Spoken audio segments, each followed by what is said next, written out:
Ever had someone whisper something so cold it felt like your chest caved in? That's how it started for Eric, a quiet "don't touch me" from his wife, Mara, who once called him home. What followed wasn't a fight. It was a psychological chess match between a man unraveling the truth and a woman hiding behind routine. But Eric wasn't planning to argue. He was planning to win. You ever have someone say something so quiet, so casual, that it changes everything? It was a Tuesday night. Eric Halden, 38, civil engineer from Charleston, had just finished half watching a movie with his wife, Mara. They didn't talk during it, didn't laugh like they used to, didn't even glance at each other. When the credits rolled, he reached over, not with expectation, just instinct, to rest his hand near hers. She flinched like his touch stung. "Don't touch me," she said flat, not angry, not sad, just cold. Eric didn't respond, didn't ask why. He sat back slowly, stunned not by her words but by how unsurprised he felt. She didn't look at him, just tucked her legs up and opened a book she wouldn't read. The gesture was too smooth, too rehearsed. This wasn't new. It was confirmation. The silence between them hadn't been peaceful in weeks. It had changed. It had become a kind of quiet that accused you without saying a word. Her smiles had gotten too precise, her answers too fast. And now her touch had vanished completely. Eric wasn't impulsive. His job was to assess risk, to understand stress points on bridges, buildings, and, as he was beginning to realize, marriages. He stood up, walked into the kitchen, and poured a glass of water he didn't need, just something to do. Behind him, a page turned with that stiff, lifeless flick. He waited for her to say something, anything. She didn't. That night he lay in bed, awake, while she pretended to sleep. They didn't touch. They hadn't in a while. The intimacy had left quietly, like someone sneaking out the back door without turning on the light. He remembered how she used to fall asleep pressed against him, whispering that he felt like home. Now he was furniture, present, useful, ignored. Morning came, sunlight spilling into the kitchen like it always had, and there she was, humming, pouring coffee, sliding his usual breakfast in front of him like nothing had happened, like she hadn't rejected him the night before, with a voice that felt colder than a slap. He nodded. No words. She sat, phone in hand, smiling faintly at something only she could see. "What's on your schedule today?" she asked between bites of toast. Eric gave her the answer she expected. Site inspection, desk work. Then her phone buzzed. She'd posted something. He tapped out of habit, just to see. It was a photo of her coffee mug, sunlight hitting the cinnamon just right. Aesthetic, curated. But it was the caption that hit him in the chest. New beginnings. He stared at it longer than he should have. She sat across from him. Same kitchen, same mug, same marriage. But that caption wasn't for the internet. It was for him. New beginnings. He didn't respond, didn't flinch, just locked his screen and chewed toast that tasted like paper. "You're quiet today," she said without looking up. He nodded. "Just thinking." "About work?" "Sure." She tilted her head, watched him for that brief second where her expression cracked. Just a flicker. She was waiting for him to take the bait, to ask what she meant, what she was doing, why she'd posted that. But Eric knew better.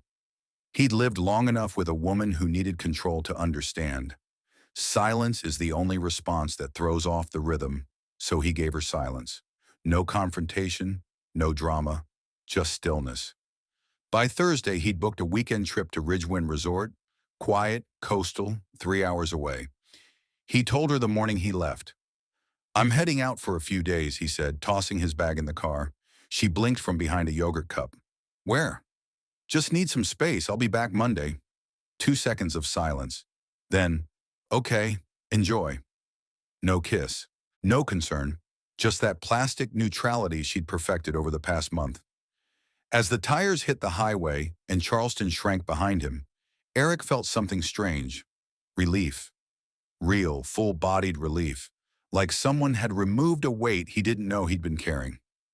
He rolled the window down and let the ocean air slap him awake. He didn't go to Ridgewind to escape her. He went to remember who he was before she made him feel invisible. Ridgewine Resort was quiet, exactly what Eric needed. Perched on a cliff above the Atlantic, it felt like the kind of place people came to vanish without announcing it. He checked in under a name close enough to his own to not feel like lying. E. Hartman. The front desk didn't ask questions. That was the kind of place Ridgewine was.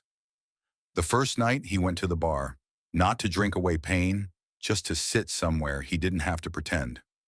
He ordered a bourbon neat and kept to himself. 2 stools down, a woman laughed into her drink.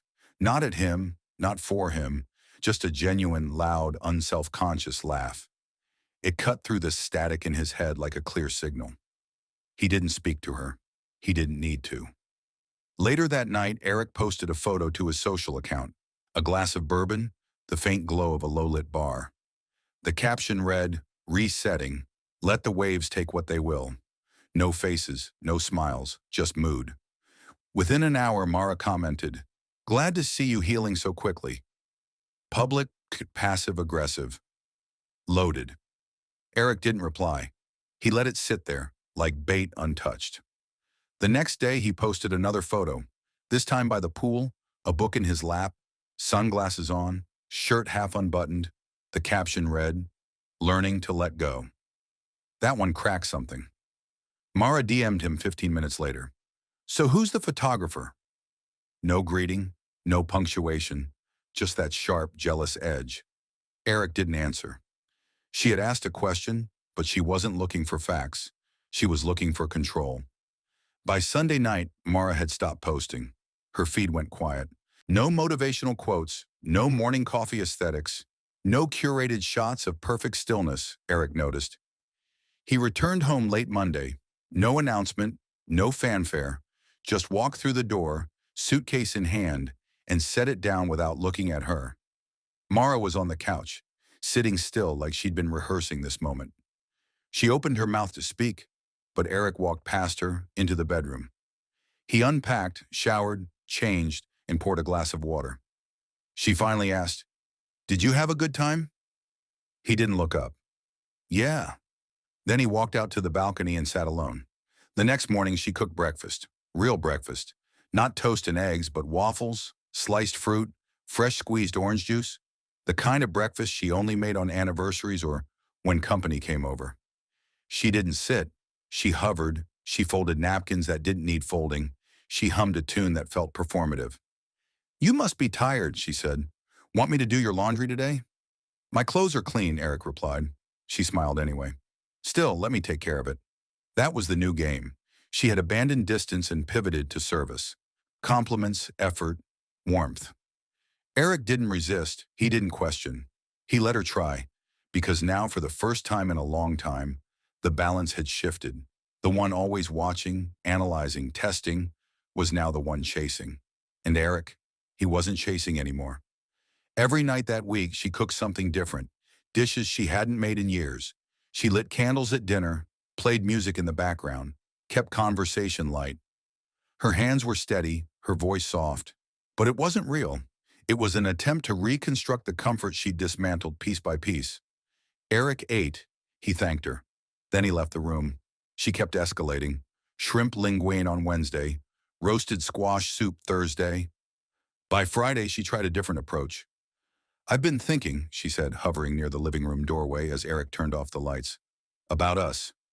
He looked at her, expression blank. "I think I've taken some things for granted," she said. "I know I've been distant. I guess I've just been in my head lately." He waited. "I didn't mean to push you away." Eric nodded. "Okay, just that.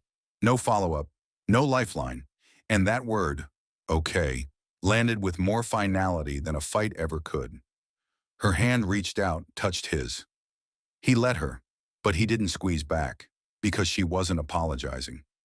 She was adjusting her performance, from detached to devoted, from cold to sweet. But it wasn't real. Not yet, and Eric had no interest in pretend. They ate dinner separately that night. She didn't try again, but by Saturday she shifted again, made his favorite risotto from scratch. Sat across from him at the table, candlelight flickering between them. She smiled. She folded her napkin. Her eyes searched his face like looking for an entry point. That's when he asked it, not angrily, not accusingly. Mara, what changed? She blinked. What do you mean? A week ago, you couldn't sit next to me. Now you're lighting candles. Just wondering. What shifted? She hesitated, not because she didn't have an answer, but because she didn't know which one would land softly. Then, for the first time in months, she exhaled something real. I thought I lost you. Eric tilted his head. Because I left town? She nodded. Silence settled again. But this time it wasn't hollow. It was weighted, heavy with something approaching truth. Mara looked down, picked at her napkin, and said it. There's something I should probably tell you. Eric sat back in his chair, his plate pushed aside. Mara's voice had shifted. Not performative, not light, just quiet. I almost did something, she said, a few weeks ago. He didn't speak, didn't blink, just let her fill the space.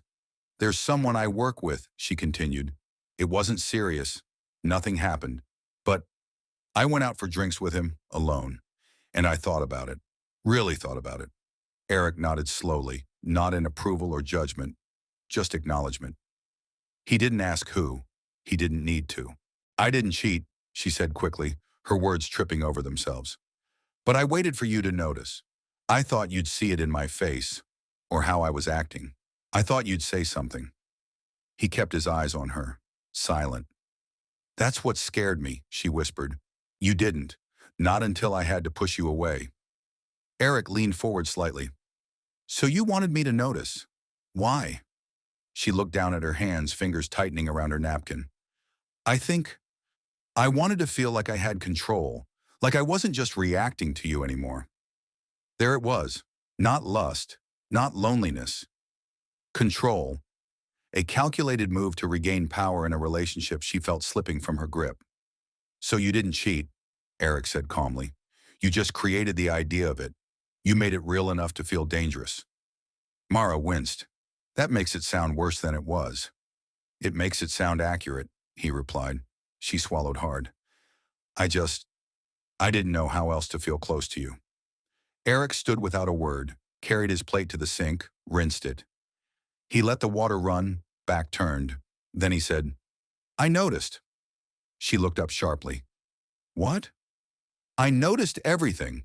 I just didn't say it, because if I did, it would have made it real. He walked down the hall and closed the bedroom door behind him. The next night, they sat in the living room. Separate couches, a muted television filled the silence. Neither of them watched. Mara hadn't brought up her confession again. No follow-up, no questions. She seemed to think the moment had passed, but Eric wasn't done. I've been thinking, he said, muting the TV. She turned toward him, startled. About what you told me. Her shoulders stiffened. Eric, He held up a hand. I'm not angry. I just think it's fair. If you shared something, I should too. She sat straighter. While I was at Ridgewind, he said, I slept with someone. Her eyes widened, but she didn't interrupt. It wasn't planned, he continued. I didn't go there to do it. It wasn't about her. It was about the experiment. She looked confused. What does that mean? You said you wanted to feel power, to test if I'd react. I wanted to know what betrayal actually feels like. Inside, not just from the outside. I wanted symmetry. Her expression faltered. So you slept with someone to match me? He nodded. I didn't want to assume how it felt. I wanted to know. The guilt, the heat, the shame. I didn't want to theorize betrayal. I wanted to live it. You used someone, she said, her voice cracking. That's what it was. You used her. No, Eric said quietly. She knew. She asked for honesty, and I gave it. We didn't pretend. We didn't lie. Mara looked like she was about to break. He didn't soften. You got what you wanted from the threat of cheating. You didn't need to go through with it, but I did, because I didn't want to build another version of this marriage on half-truths. You think you're better than me, she whispered. I never said that. You changed. I did. She stepped back, arms crossed. And now what? You think this makes you enlightened? No, but it makes me honest. Tears welled up in her eyes, but she didn't cry. She looked at him like she was searching for a crack in his calm. There wasn't one. I told you because I wanted to make things right, she said. I told you because I don't want to keep building with wood that's already rotting. She backed into the wall, stunned by how steady he remained. You didn't do it to hurt me? I did it to understand you. That landed harder than anything he could have shouted. She sat down slowly, like her body couldn't hold up the weight of what she'd built. And for the first time in years, she didn't have a move left. No script, no power, just the truth. And the man across from her who no longer played by her rules. The divorce papers came on a Tuesday, hand-delivered by a courier who asked flatly, "Are you Eric Halden?" No drama, no confrontation, just a manila envelope and a line to sign. Eric signed for it, closed the door, and placed the envelope on the kitchen counter next to the untouched fruit bowl Mara insisted on keeping full. He didn't open it right away. He didn't need to. He already knew what it said. Mara was in the other room. She didn't come out. That night she spoke first. Her voice wasn't angry, and it wasn't apologetic, just careful. I think this is the best way forward, she said. For both of us. Eric nodded. Okay. She looked at him then. Really looked. Maybe surprised by how easily he accepted it. Maybe expecting him to ask why, or fight back, or plead for a second chance. He didn't. I'm not proud of everything I did, she said quietly, but at least I didn't cross that final line. There it was, the line, as if morality had a tape measure, as if everything short of physical betrayal didn't count. Eric leaned against the doorway, not smug, not cruel. You held back physically, he said, but not emotionally. She folded her arms. There's a difference. Sure, he replied, but that difference doesn't change what happened. She didn't argue, but her posture shifted, defensive. You were the one who followed through, she said. I was, he replied, but I didn't hide it. I didn't run a test. I didn't dangle someone else in front of you and wait for you to squirm. That hit, she looked away. I'm not judging you, he added. You did what you thought would give you power. I just stopped pretending. She walked to the table and sat down. This silence wasn't the same as before. It wasn't cold or distant. It was weighted, grounded in finality. I never meant for it to go this far, she murmured. I know. I didn't think you'd actually sleep with someone. I didn't think you'd try to. She flinched, not from the words, but from the symmetry. It was easier for her to believe she still had the moral high ground, that pulling back at the last minute somehow made her the better person. But Eric wasn't playing that game anymore. They both broke it. He just had the honesty to admit it. The next morning, Eric found her on the back patio, coffee in hand, eyes distant. She looked worn, not from lack of sleep, but from too many unspoken truths finally settling in. Have you read the papers? She asked. I did. You going to contest anything? No. She blinked. You're not fighting for anything? I'm not staying in a story where the ending's already been written. Her jaw tensed. You're making this too easy.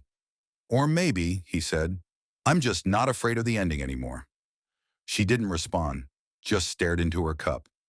Eric stood, turned, and walked back inside. This wasn't about revenge or leverage. It was about closing a chapter without dragging it out until both of them resented the ink. A few days later, they sat across from each other in a law office. A pen slid across the table. Mara's name was everywhere. Next to the house, the car, the savings. His was barely present. You sure about this? The lawyer asked. Eric nodded. I am. He signed. No hesitation. Mara hesitated. She looked at him like she was expecting anger. A plea. A reason to negotiate. There was none. Outside in the parking lot, she caught up with him. You could have taken more, she said. Her voice wasn't defensive, just confused. He shrugged.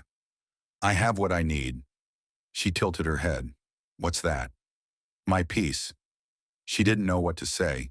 She just nodded slowly, realization settling in. The man she used to manipulate had left without resistance, and that unsettled her more than any screaming match ever could. Eric drove away in his decade-old sedan. The trunk still held the overnight bag he'd used for Ridgewind. He hadn't unpacked it fully, maybe because some part of him knew that weekend wasn't a break. It was a beginning. A few weeks passed. Eric moved into a small rental, just the basics: bed, chair, coffee maker, a few books. It was enough. He hadn't seen Mara since the papers were signed, until one Saturday, walking through their old neighborhood. Not out of nostalgia, just habit. He turned a corner and there she was, leaving a boutique cafe, sunglasses on, coffee in both hands like it gave her something to do. She stopped. Eric. He nodded. Mara. They stood in silence, the kind that didn't demand resolution. You look good, she said. You look different. She laughed softly. That's probably accurate. They walked without deciding to, side by side, past the dog park, past the bench where she once told him she wanted to start painting again. She didn't bring it up, neither did he. I used to think we were solid, she said quietly. We were, Eric replied, until we weren't. She turned to him. Do you ever wonder if we could have done it differently? All the time, he said, but that's not the same as wanting it back. She nodded, lips pressed tight. They reached the intersection where they always used to turn toward home. Funny, she said. I thought seeing you again would be the hardest part. And is it? She looked at him, her gaze steady. No, the hardest part was realizing I never knew how to keep you, only how to test if you'd stay. Eric didn't answer. Some truths didn't need echoing. I should go, she said, stepping back. Take care, Mara. You too, Eric. And that was it. No hug, no lingering glance. Just two people who finally stopped pretending. Eric didn't expect to see her again so soon. It was 3 days after their sidewalk goodbye. He was at the grocery store, aisle 5, frozen foods, reaching for a bag of blueberries. When he looked up, Mara was standing across from him, oat milk in hand. They both froze. Then she laughed. Short, awkward. Didn't expect to run into you again. Life's got rhythm, he said. Eventually we circle back. She tilted her head. That's poetic. Wasn't trying to be. They stood in the cold, humming aisle for a beat too long. Then she said, I've been thinking. He waited. You keep acting like we're the same, like what I did and what you did are equal. Eric stayed silent, letting her continue. They're not, she said, her voice tight. I thought about cheating. You did it. That's different. There it was. The line again. She still needed it. He placed the blueberries in his basket, looked at her calmly. Let me ask you something. She hesitated but nodded. If I'd lied to you, if I'd never told you what happened at Ridgewind, would I be the better man in your eyes right now? Her mouth opened, closed. She blinked. I'm asking, he said gently. Would I be more moral if I kept the secret and spared you the details? She shifted her weight, unsure. That's not the point, she said. But it is, he replied. You're measuring guilt by what crossed the line physically. But what you did, the manipulation, the pushing, the rehearsed coldness, none of that counts because you stopped just before the edge? Her voice dropped. I didn't go through with it. No, but you made sure I felt the threat. You wanted power, and you got it. You didn't need to act on it. You needed me to react. She looked down at the oat milk, suddenly uninterested in taking it home. Eric continued, You admitted that much. You wanted to see if you could hurt me. That doesn't disappear because you didn't follow through. Mara's voice was quieter now.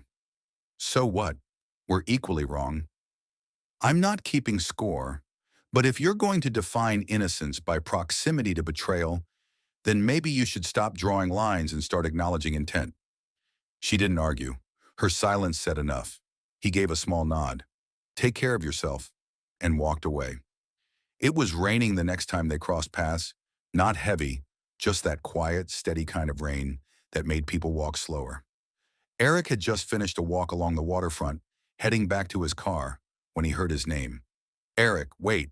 He turned. Mara stood there, umbrella in hand. She looked tired, not physically, but in that way people get when denial runs out of fuel. I need to say something, she said. He nodded once. Okay. She stepped closer, not dramatically, just enough to show she meant it. I've been replaying everything, she began. The games, the lies, the way I treated you like some kind of experiment. He didn't speak. I kept asking myself why I pushed you away, why I kept testing you. And I think I finally understand. She paused, eyes locked on his. I did it to feel powerful. I wanted to know that I could hurt you if I ever needed to, that I wasn't helpless in love, that I had control. Eric didn't interrupt. He let her own it. She took a breath. That's the truth. He nodded slowly. I know. She blinked. Then he added, I gave you the rope. You tied the knot. Her lips parted like she wanted to say something else, but nothing came. Eric turned and walked away. He didn't look back. There was nothing behind him that needed reclaiming. No narrative to rewrite. No one left to convince. It had been nearly a month since the divorce. He'd settled into his new place. Simple, small, quiet. Enough. No one was analyzing his tone. No one was monitoring his silence. He drank his coffee when he wanted, took long walks, read books that didn't remind him of anyone. He didn't miss her. Not really. What he missed was who he used to be, before the manipulation, before the cold shoulders and the mind games. And now, finally, he was getting that man back. Not angry, not bitter, just aware. He hadn't needed to destroy anything to win. He just needed to stop participating. Letting go wasn't weakness. It was power. Clean, sharp, and irreversible. And for the first time in a long time, Eric wasn't waiting for someone to prove they could love him. He already knew he could survive without it.